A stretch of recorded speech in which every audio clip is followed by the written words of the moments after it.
Hello guys, good afternoon. Ngayon guys, magpasilip naman tayo sa ating wooden product ni Cerelia Woodcraft. So by the way guys, ako dahil si Vincent Cerelia, owner sa Cerelia Woodcraft. So nag-start yung product natin guys noong March 14, 2020. Time yun sa COVID-19. So time din yun sa nag-start din yun sa lockdown March 14 sa uh, Davao region lockdown. So doon tayo nag-start guys sa paggawa ng ating wooden product tulad nito guys, motorcycle. So ang Cerelia Woodcraft guys, nakilala ko siya bali sa paggawa ng wooden product na bike. Ito guys, bike ballpen stand siya guys. So yung Cerelia Woodcraft, nakilala tayo dito sa pamagitan nito. So isa din to sa mga product, sa local product natin. Kung pumunta ka dito sa Davao de Oro, pwede ka bumili nito guys. Nandito lang to sa paligid natin, sa mga utop natin. So kung gusto niyo rin guys na magkaroon nito, direct contact me, Cerelia Woodcraft or Vincent Cerelia, my Facebook guys. So ang atong store nasa Utop, Monte Vista, yan nasa Maragusan, na mayroon din tayo sa Davao guys.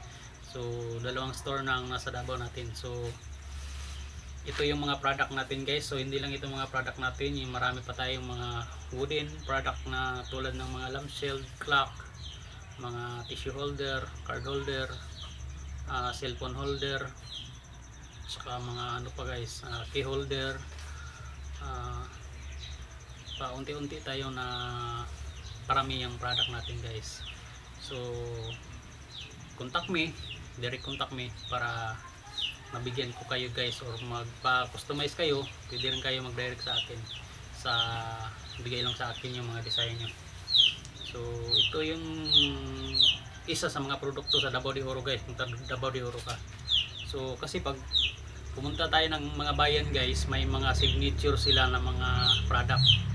Tulad sa Pagadian, yung tricycle nila na pataas yung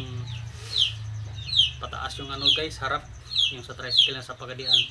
So kung pupunta ka naman ng Bicol, mayroon din silang product na kilala na product na pansit bato. Saka pupunta ka din ng Ilocos, yung sukang Ilocos din guys ang pinaka patok na mga produkto doon. So pupunta ka naman ng Laguna, yung chicharon nila guys na bulaklak, chicharon. So kung pupunta ka naman ng ng Davao City mismo, or in Mindanao guys, familiar naman yung durian. So dito sa atin guys, sa Davao de Oro sa amin, ito yung product natin, isa sa mga product natin na makita nyo dito guys, bike at saka motor, wooden na mga product guys. So pasilip lang yun guys, Cerelia Woodcraft. Salamat sa inyong lahat, shout out sa lahat na manonood at saka manonood pa. Pwede nyo i-share and follow guys yung page ko, Cerelia Woodcraft and Vincent Cerelia. So yun lang guys, magandang araw sa inyong lahat and God bless.